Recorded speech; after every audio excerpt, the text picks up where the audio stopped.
जिन शासनो नति करा पूजा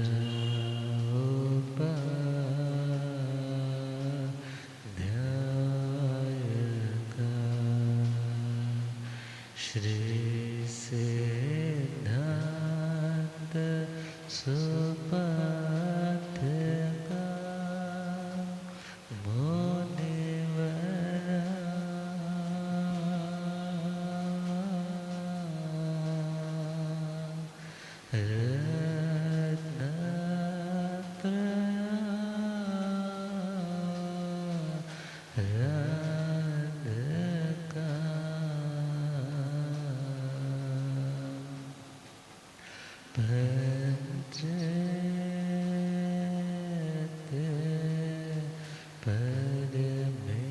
परमेष्ठिना प्रतिदिनं कुर्वन्तु नो मङ्गलं कुर्वन्तु नो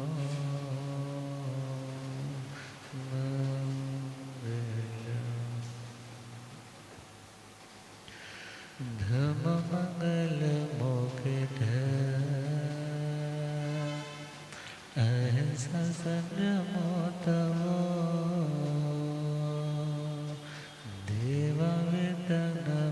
देवावितनमंसते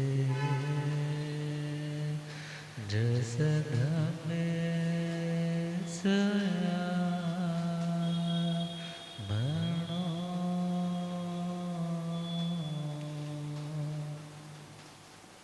श्री महावीर प्रभु को मेरी वंदना श्री महावीर प्रभु को वंदना वंदना वंदना वंदना वंदना मुझको तारो प्रभु तारे जो चंदना मुझको तारो प्रभु तारे जो वंदना वंदना वंदना वंदना वंदना मेरी नैया पड़े बीच मझधार के मेरी नैया पड़े बीच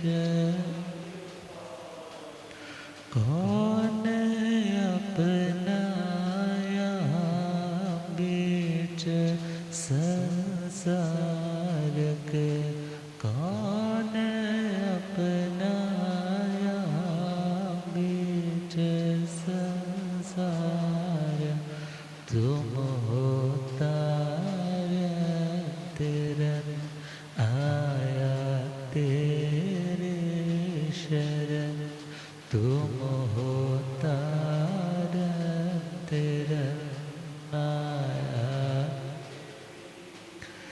तेरे चरणों में दाता है अभिवंदना तेरे चरणों में दाता है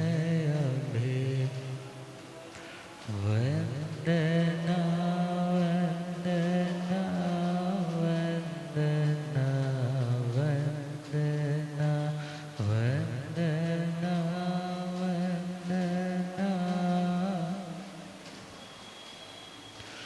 मुझको दल दल से अब तो निकालो प्रभु मुझको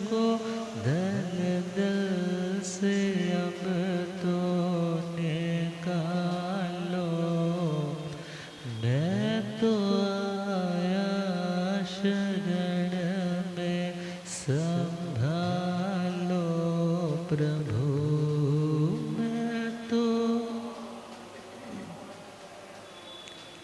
संभालो प्रभु कोई तो सा नहीं इस जहां में कहीं कोई तो सा नहीं इस जहां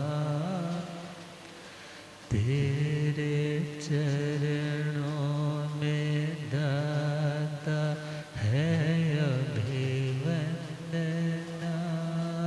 तेरे चरणों में दाता है अभिवंदना वंदना वंदना वंदना वंदना वंदना वंदना। अनंता अनंत शांति के निकेतन शासनपति श्रमण भगवान महावीर स्वामी के पावन चरणारविंदों में हार्दिक भावभीनी वंदन नमन।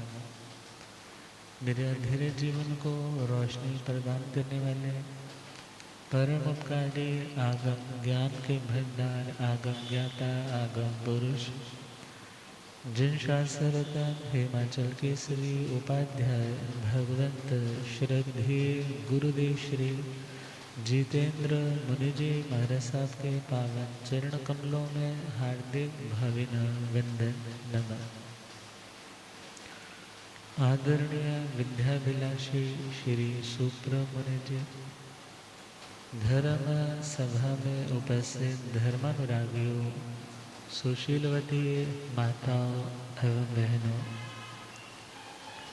असीम पुण्योदय से भाग्योदय से आप सबको संतों का समागम और वीतरागवाणी श्रवण करने का सुअवसर प्राप्त हो रहा है। श्रीमद् उत्तराधर्म सूत्र 29वां अध्याय सम्यक्त पराक्रम और उसी के अंतर्गत षट आवश्यक के बारे में हम श्रवण कर रहे हैं। समाय चतुर्विंशति स्तव और तीसरा वंदना। वंदना आत्मा को वंदनीय बनाती है। वंदना आप किसी के आगे हाथ जोड़ते हो, उसके हाथ भी आपके आगे क्या हो जाते हैं, जुड़ जाते हैं। आप मॉडेस्टी के साथ चलते हो, आप सामने वाले के साथ रिस्पेक्टफुली ट्रीट करते हो तो सामने वाला भी बाउंड हो जाता है कि आपको वो रिस्पेक्टफुली ही अपना मैनर से ट्रीट करे। शास्त्रों में वंदना के कई प्रसंग आते हैं और पूर्व आचार्यों ने तो आचार्य हरिभद्र सूरी जी, आचार्य जिनभद्र गणी जी इत्यादि ने तो यहाँ तक लिखा है कि असंजयं न वंदिज्या मायरं पियरं गुरु, अर्थात यदि गुरु माता और पिता असंयत है तो उन्हें वंदना करने की आवश्यकता नहीं है। अर्थात वंदना करनी है तो किन्हें करे, जिनके अंदर गुण पाए जाते हैं। मगर अब वंदना भी दो तरह की होती है, एक लौकिक वंदना और एक लोकोत्तर वंदना। लौकिक मीन्स जो दुनिया के लिहाज से की जाती है कि उम्र में बड़े हैं, ये हमारे ये लगते हैं। और एक है लोकोत्तर वंदना, जिस वंदना का संबंध दुनिया से नहीं आत्मा से है। दुनिया से नहीं किसके साथ है? आत्मा के साथ। आत्मा के कर्मों की निर्जरा के साथ है, आत्मा की उन्नति के साथ है। तो लोकोत्र वंदना जो गुणवान है या गुणों की आराधना कर रहे हैं, उनके आगे इस भावना से झुकना कि आप जैसे गुण हमारे अंदर भी प्रकट हो सके। तो लौकिक वंदना में जब हम तीर्थंकर परमात्मा 19वें तीर्थंकर भगवती श्री मल्ली जी, 19वें तीर्थंकर कौन? भगवती श्री मल्ली कुमारी जी। इवन उनका भी वर्णन आता है कि वो स्नान आदि से निवृत्त होकर अपनी सहेलियों के साथ, दासियों के साथ घिरी हुई पिता के पास आते हैं। राजा कुंभ जो चिंतित है, किस बात की चिंता है? कि 6 राजा उसकी राजधानी पर अटैक करने के लिए और मल्ली कुमारी को अपनी पत्नी बनाने की इच्छा से इकट्ठे हो चुके। अब जैसे ही वो पिता के समीप आती है तो सर्वप्रथम पिता के चरणों का स्पर्श करके वंदन करते। आजकल बेटियां अपने पियर पक्ष में पिता को मत्था नहीं टेकती, मगर ससुराल पक्ष में मत्था टेकती है। तो प्राचीन पद्धति देखे तो पिता संयति थोड़ा होंगे, पिता ने को संयम ग्रहण थोड़ा ही कर रखा है। और भगवती मल्ली जो जन्म से ही 3 ज्ञान को धारण करने वाली है, मगर उन्होंने भी वो लौकिक रीति का पालन किया। उसका कोई ये नहीं है कि ये तो असंयत है, मैं तो आने वाले टाइम में तीर्थंकर बनने वाली हूँ, मैं इनको वंदना क्यों करूँ। अर्थात जो उम्र के लिहाजे से बड़े हैं, जो हमारे से अनुभवों में दुनिया की दृष्टि से बड़े हैं, उनको मत्था टेकने से हमें मिथ्यात्व नहीं लगता। उन्हें मत्था टेकने से हमें मिथ्यात्व नहीं लगता है। मगर हाँ, यदि हम किसी गलत मेंटालिटी के, गलत आचरण वाले व्यक्ति का ज़्यादा ही सम्मान करेंगे तो हम गलत चीज़ की प्रमोशन कर रहे हैं। हम किसकी प्रमोशन करेंगे? गलत चीज़ों की। अब दुनिया के लिहाजे से जहाँ पर सम्मान देना ज़रूरी है, तो वहाँ पर ज़्यादा लॉजिकल बनने की ज़रूरत नहीं है।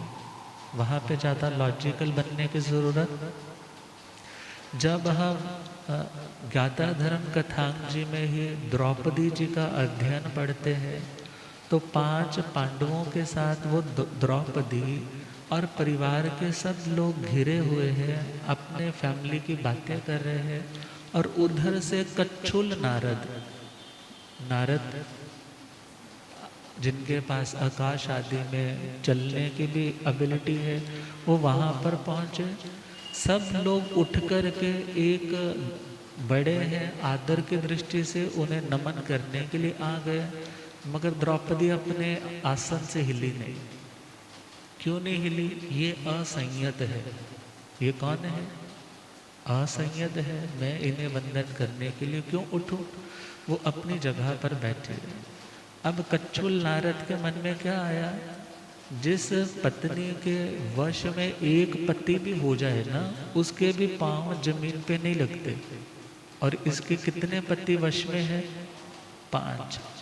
मगर मैं भी नारद हूँ, यदि इसे इस बात का मजा ना चखाया कि मेरी रिस्पेक्ट ना करने का क्या इस व्यक्ति को भुगतान करना पड़ सकता है, तो मैं भी नारद नहीं। तो उन्होंने वहाँ से उनको मंगल आशीष इत्यादि दे करके रुखसत करके वहाँ से चले गए। और पद्म नाभ राजा जो धातकी खंड में है, वहाँ वो अपने अंतःपुर रानियों के साथ घिरा हुआ है। और राजा ने पूछ लिया कि क्या आपने मेरे जैसा रानियों का रणिवास कहीं देखा है? बिकॉज वो नारद ब्रह्मचर्य की आराधना में परफेक्ट है, इसलिए उनका किसी के पर्सनल रूम में भी एंट्रेंस से कोई मना नहीं करता था। तो पूछ लिया, क्या आपने ऐसी सुंदरता भव्यता किसी और के रंग महल में देखी है? बोले तू तो कुएं का मेंढक है। तू कैसा है? कुएं का मेंढक है, जिसे बाहरी जगत का कुछ पता ही नहीं है। अरे तेरी ये इतनी सारी रानियां, एक और द्रौपदी एक और, ये तो द्रौपदी के कटे हुए अंगूठे की बराबरी नहीं कर सकती। किसकी बराबरी? कटे हुए अंगूठे की भी बराबरी नहीं कर सकती। अब उसके मन में आ गया कि मुझे तो किसको पाना है? द्रौपदी को पाना है। अब द्रौपदी का देवता के सहयोग से अपहरण होता है, वो हम आगे फिर कभी सुनेंगे। मगर ये कंडीशन क्यों आई? क्यों आई? उठने में क्या चला जाता है? एक लौकिक रीति से हाथ जोड़ने में क्या चला जाता है? मगर जो लोग ज़्यादा अपने आप में ये होने लग जाते हैं कि नहीं मैं तो रिजिड रहूँगा, तो फिर उन लोगों को ऐसी प्रॉब्लम्स का भी शिकार होना पड़ सकता है। भले हम श्रद्धा से वंदन उन्हीं को करेंगे जो श्रद्धेय है, जिनके अंदर क्वालिटीज है, जिनके अंदर उत्तम ज्ञान दर्शन चारित्र की आराधना है। मगर अन्य लौकिक रीति से भी वंदन करने से तुम मिथ्या दृष्टि हो जाओगे, ऐसा कुछ होने वाला नहीं। और यदि हम देखें कि तिखु तो आयाहीणं पेयाहीणं, ये पाठ हम किन के लिए पढ़ते हैं? बोलो। गुरु वंदन के लिए पढ़ते हैं। मगर ये पाठ पढ़ने का जो ट्रेंड था ना, ये पहले से था। मीन्स जब कोई पहले एक दूसरे बड़े को मिलते तो उनका अभिवादन ऐसे ही करते थे, 3 बार रोटेशन लेकर के उसको वंदना करते थे। अब इसका प्रसंग ढूंढना हो तो कहाँ पे मिलता है? भगवती जी सूत्र 12वां शतक, पहला उद्देश्य, वहाँ पर वर्णन आता है कि शंख और पुष्कली, शंख और पुष्कली ये दोनों भगवान महावीर स्वामी के अंतेवासी मतलब श्रावक है। अब श्रावक है तो उन सभी ने प्लान किया। शंख जी कहने लगे हम क्या करेंगे? पौषध करेंगे। और पौषध कौन सा? खाने पीने वाला। कौन सा पौषध? बोलो। को महाराज जी वो करवा लेना, इस बार संवत्सरी पे खूब सारे हो जाएंगे। मगर उस पौषध का आज की परिभाषा में अर्थ क्या है? दया व्रत। कौन सा व्रत? दया व्रत। मगर उसके लिए भी पौषध शब्द आता, बिकॉज आत्मा को पोषण जिससे मिले, आत्मा को पोषण जिससे मिले उसका नाम पौषध है। अब शंख जी ने कहा कि तुम विपुल मात्रा में इन एबंडेंस बढ़िया बढ़िया खाना पीना तैयार करवाओ और हम सब मिलकर के धर्म चर्चा करेंगे और पौषध उपवास करेंगे ये वाला। अब पुष्कली जी ने सभी तैयारियां करवा ली, सभी दोस्तों को भी इनवाइट कर लिया कि आज हम अपनी पौषधशाला में क्या करेंगे? कौन सा पौषध करेंगे? खाने पीने वाला। अब ये बात शंख जी को भी, शंख जी ने खुद ही ऑर्गेनाइज करवाया। मगर शंख जी आज तो बोल करके चले गए, मगर जब अगली सुबह की बात आई तो उनके भाव बदल गए। उनके भावों में क्या आया कि खाने पीने वाली क्या पौषध करनी, मेरे को कौन सी करनी है? मेरे को तो बिना पानी वाली पौषध करनी। कौन सी पौषध? जो बिहारी पौषध करनी है, प्रतिपूर्ण पौषध करनी है। तो उन्होंने अपनी पौषधशाला में आकर के प्रतिपूर्ण पौषध ग्रहण कर लिया। और इधर वो जो बाकी साथी जन है, पुष्कली इत्यादि, उन सब ने अपना खाने पीने का भी इंतजाम कर लिया। देख रहे हैं शंख जी आए नहीं, शंख श्रावक जी आए नहीं। और फिर जो उन्होंने अपना कर लिया तो वहाँ पर मन उचाट होने लगा। पहुँच गए उन्हीं के घर पे, पता तो करें ऐसा क्या हो गया। जब उनके घर पे पहुँचे तो शंख जी की जो धर्म पत्नी है श्राविका उत्पला, उनका नाम क्या है? उत्पला, क्या नाम है? उत्पला। जैसे ही उन्होंने पुष्कली जी को आते हुए देखा तो भक्ति जी सूत्र में पाठ आता है कि वो 7-8 कदम आगे जाती है, तिखो तो आया हिणं पिया हिणं, उसी पैटर्न से उनको क्या करती है? वंदना करती है। अब जैसे ही उनके आने का कारण पूछा तो उन्होंने कहा, शंख ने तो कहा था कि हम खाने पीने वाली पौषध करेंगे, अब वो कहाँ पर है? बोले वो तो बिना पानी वाली पौषध लेकर के अपनी पौषधशाला में है। और जैसे ही वहाँ पर पहुँचे उन्होंने अपनी नाराज़गी भी जाहिर की कि आपने हमें तो ऐसा बोला और आपने ऐसा कर लिया। मगर जब पुष्कली जी शंख श्रावक जी से मिलते हैं तो वहाँ पर भी सेम पैटर्न आता है, तिखु तो आयायणं प्यायणं, मीन्स उनको भी उसी तरह से उन्होंने वंदना की। मीन्स प्राचीन एक कल्चर था कि बड़ों को रिस्पेक्ट देने का या किसी का आदर सम्मान करने का, तो उनको इसी विधि से वंदन किया जाता था। मगर जब हम गुणों की बात करेंगे, जब हम गुणों की बात करेंगे तो वहाँ पर वो वंदना लोकोत्तर वंदना होगी। लोकोत्तर वंदना में उनके अंदर वो सारे गुण होंगे कि वो कल्याणं मंगलम देव्यं चेय्यम इत्यादि गुणों के धारक होंगे। अब जिसके अंदर गुण है वो वंदनीय है, जिसके अंदर गुण है वो व्यक्ति वंदनीय है। आचार्य भगवंत श्री अमोलक ऋषि जी महाराज, आचार्य भगवंत श्री अमोलक ऋषि जी महाराज साहब, जिन्होंने 32 आगमों के ऊपर सर्वप्रथम हिंदी अनुवाद कर किया। 32 आगमों के ऊपर सर्वप्रथम उन्होंने हिंदी अनुवाद किया। और उनके लिए आता है कि जब सब संत विश्राम में चले जाते और सुबह अभी हुई नहीं है, उनका उठने का वक्त भी अभी नहीं हुआ, तो वो रात को उनके सोने के बाद उन्हें विधि पूर्वक उठ बैठ करके अपने छोटे मुनियों को भी क्या करते थे? वंदना करते थे। एक बार कोई श्रावक संवर किया होगा, वहाँ रात रुका होगा, या महाराज को ध्यान में नहीं रहा कि कोई आज रुका हुआ है, तो वो उठ बैठ करके हर संत को वंदन कर रहे थे। वंदन कर रहे थे तो श्रावक से रहा नहीं गया, उसने पूछ लिया जैसे ही सुबह हुई कि भगवान आप रात को संतों को वंदन क्यों कर रहे थे? आप तो क्या हो? आप तो स्वयं आचार्य पंचाचार को पालने वाले हो, आप उनको वंदन क्यों कर रहे थे? तो उन्होंने क्या उत्तर दिया? क्या पता मेरे से ज्यादा पवित्र शुभ भावनाएं किसकी है, कौन कितने उत्तम भावों के साथ संयम पाल रहा है, तो पता नहीं मेरे से पहले कौन पहले तर जाए। मैंने तो अपने नीच कर्म गोत्र का क्षय करना है, मैंने तो अपने कर्मों को काटना है, तो वंदना करने से मैं छोटा थोड़ा ही हो जाऊंगा। ये बात किनकी है? ये बात किनकी है? एक आचार्य जिनके चरणों में चतुर्विद संघ मस्तक झुका करके खुद को सौभाग्यशाली मानता है, और वो आचार्य किसे वंदना कर रहे हैं? अपने से भी छोटे छोटे मुनियों को।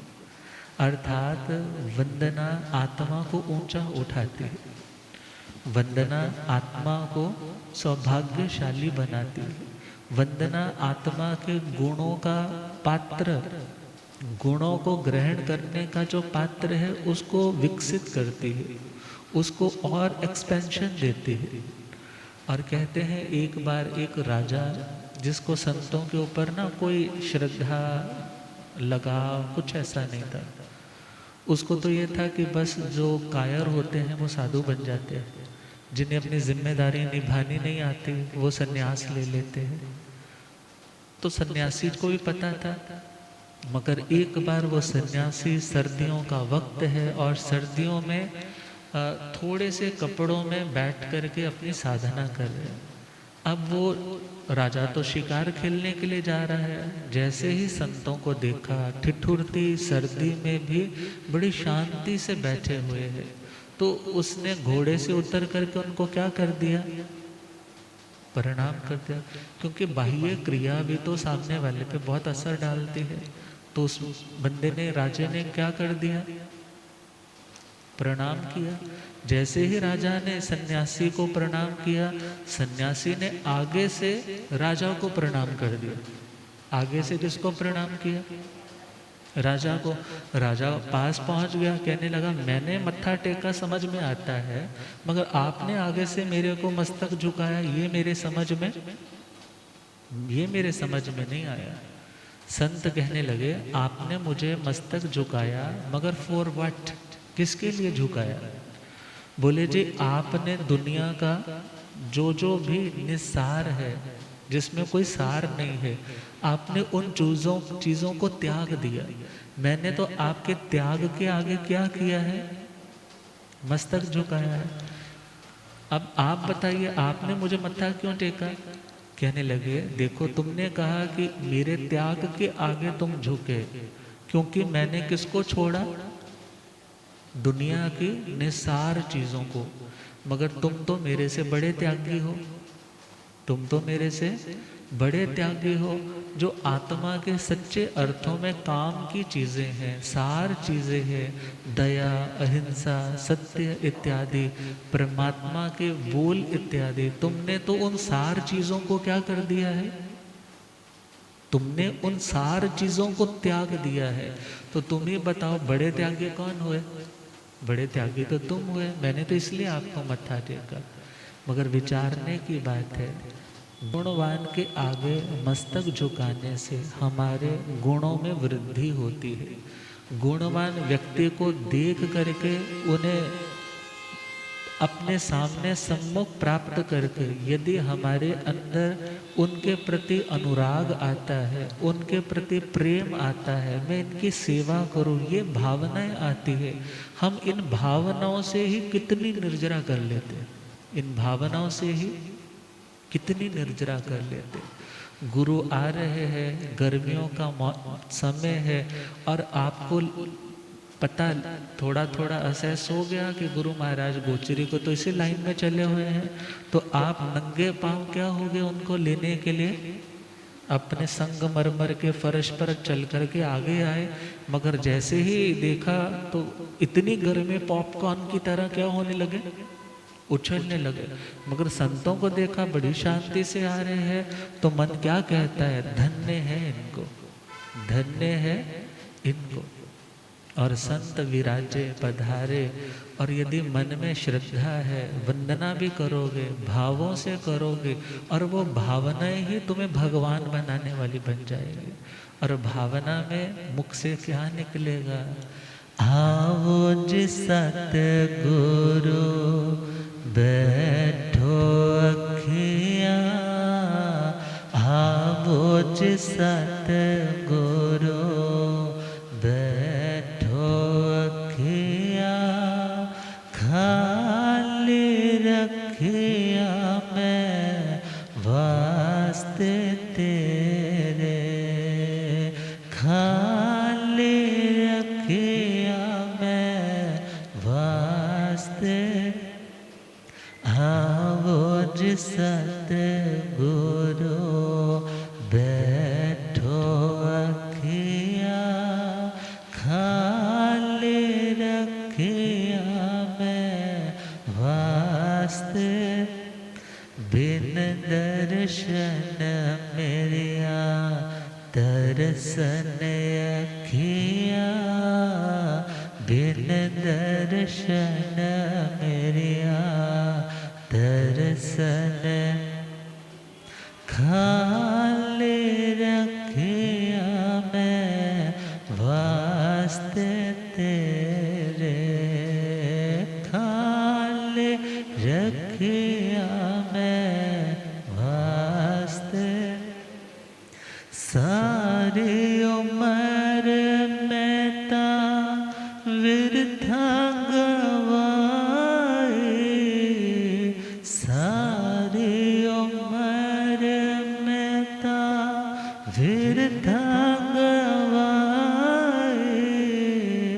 भूल भूल के बिना ने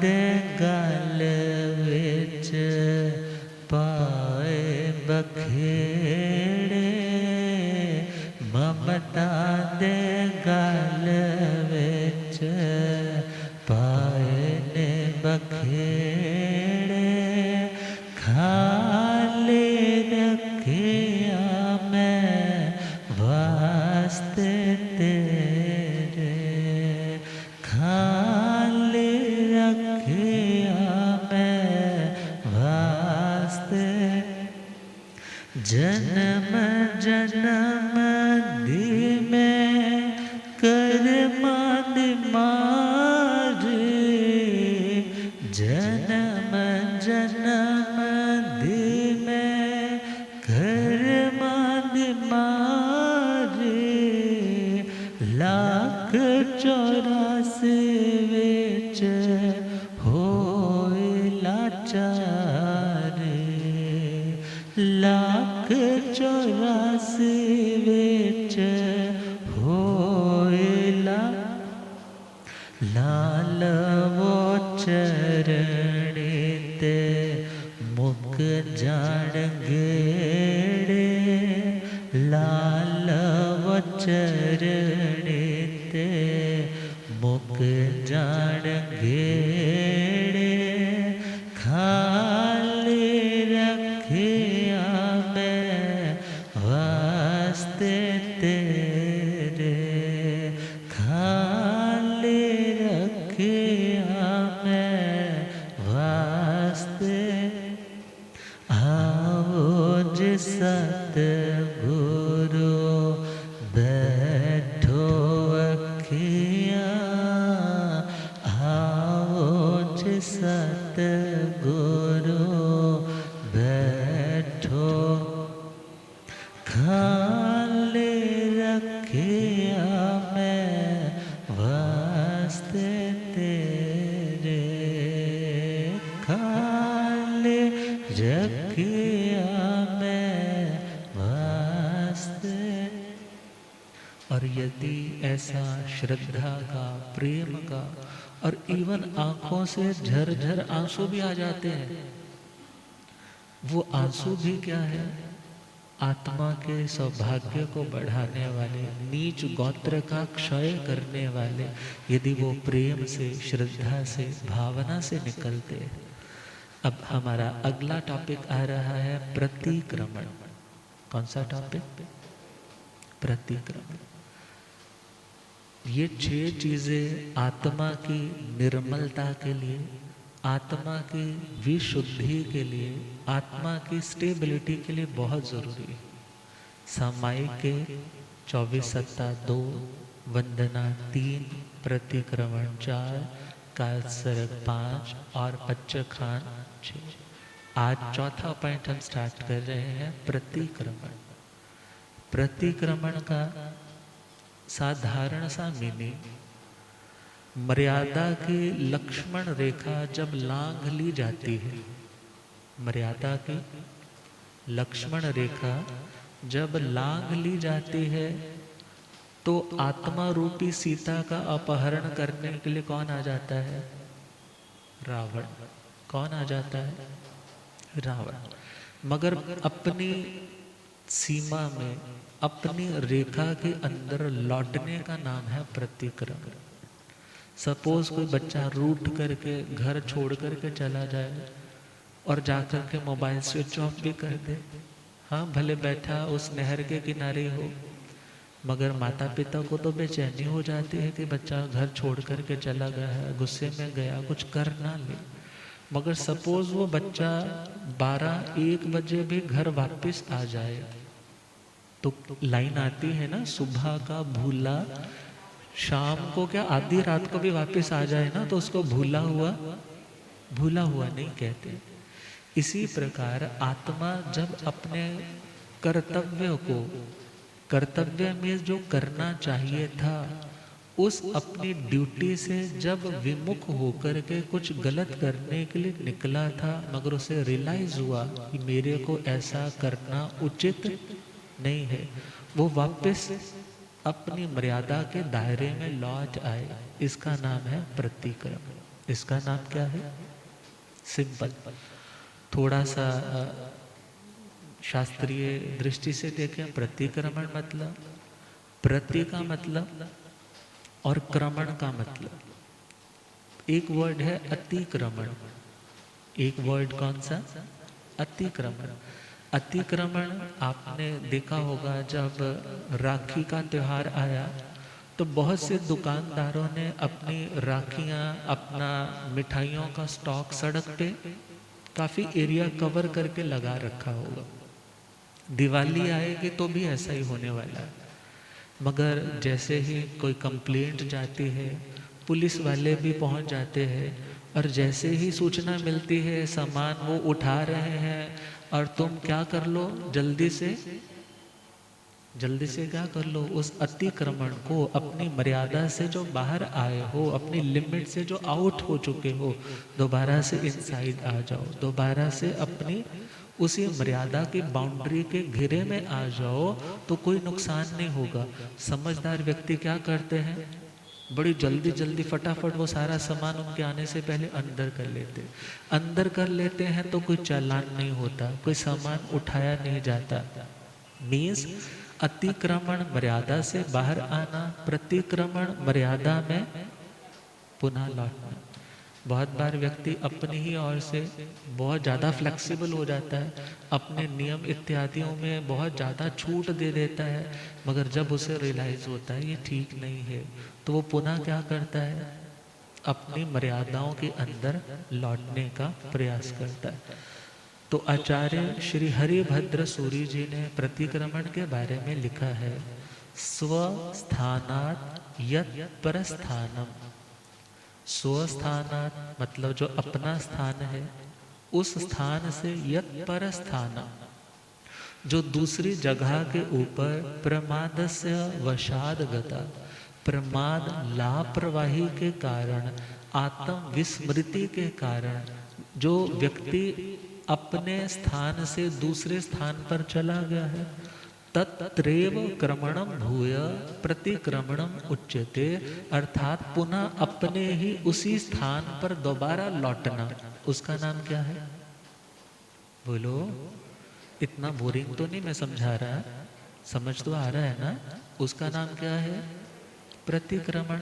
सपोज करो ना, कोई बच्चा माता पिता का घर छोड़ करके किसी और के घर में रहने के लिए चला जाए, मगर उसे रियलाइज हो जाए कि माता पिता मेरे कारण कितने दुखी है, मैंने ये स्टेप ठीक नहीं उठाया।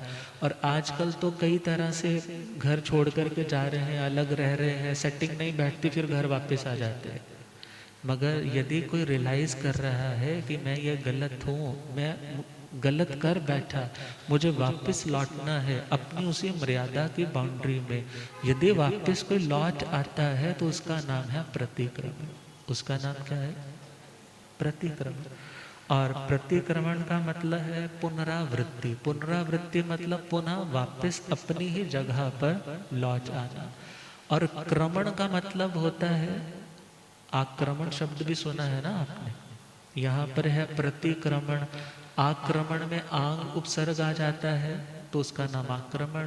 क्रम का मतलब है जब व्यक्ति किसी जगह पर बढ़ने के लिए अपने कदमों को उठाता है। पाद विक्षेप, कदमों को उठाने का नाम है क्रमण। और अपने कदमों को जो अपनी मर्यादा से बाहर उठे थे, अपनी मर्यादा में पुनः वापस लौटने के लिए उठाना, उसका नाम है प्रतिक्रमण। उसका नाम क्या है? प्रतिक्रमण। गलती होना बड़ी बात नहीं है, मगर गलती होकर के उसका सुधार कर पाना, उसको रियलाइज कर पाना, ये बहुत बड़ी बात है।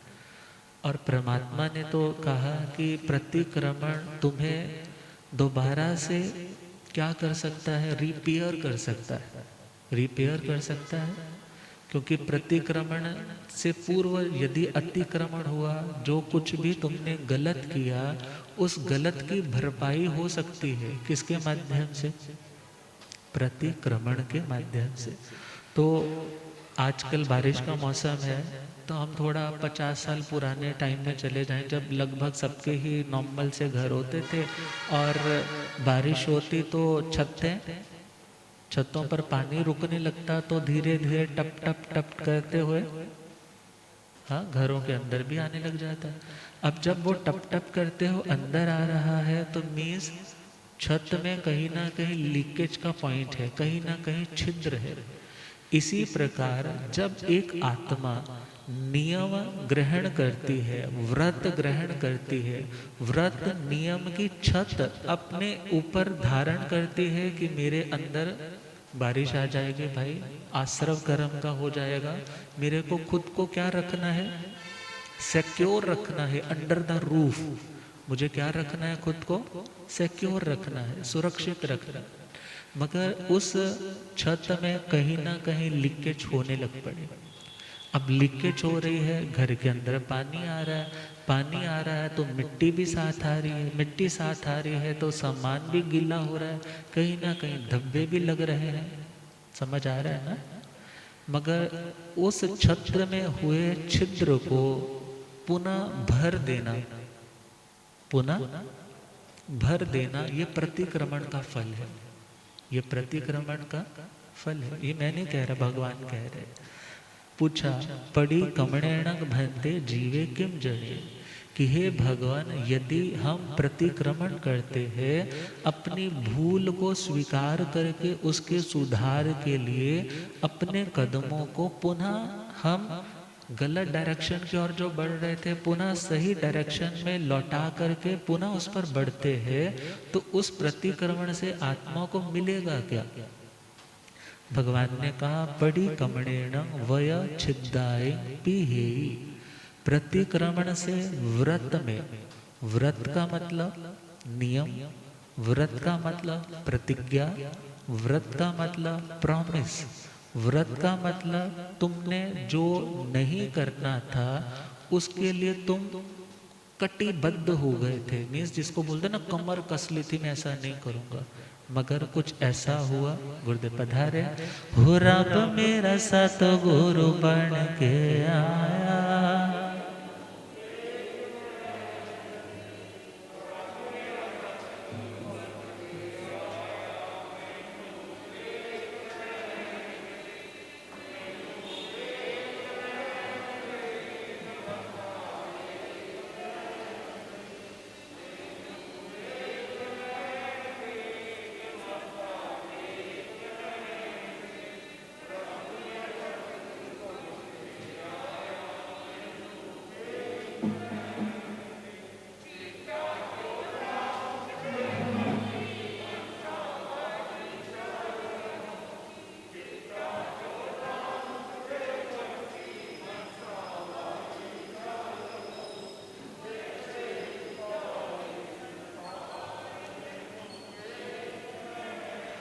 होए थे चुकना संसार में नो, हो रब मेरा सतगुरु बन के आया मैनो,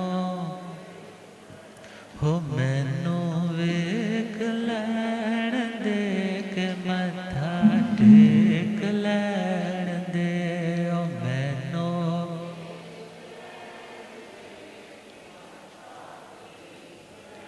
हो रब मेरा सतगुरु बन के आया मैनो, ओ पौधे पौधे पानी देंदा सोके बूटे हरे कर देंदा, पौधे पौधे पानी देंदा सोके, हो केड़ा माली बन के आया मैनो, हो रब मेरा सतगुरु बन के आया मैनो। भूलिया गम ज्ञाता गम पुरुष जन शास्त्र तंधे हिमाचल के श्री उपाध्याय भगवंत श्रद्धे गुरुदेव श्री जितेंद्र मुनि जी। तो प्रतिक्रमण से व्रत, प्रतिज्ञा, प्रॉमिस यदि कहीं भंग हुआ है, उसमें रूफ में यदि कोई छिद्र हुआ है, कोई लीकेज हो रही है, कर्म की इनकमिंग होने लग पड़ी है, तो उस लीकेज को भरने वाला कौन है? प्रतिक्रम। तब इसके आगे और क्या क्या चलेगा उसको कल सुनेंगे। अब श्रद्धेय गुरुदेव कृपा करें। ओम शांति।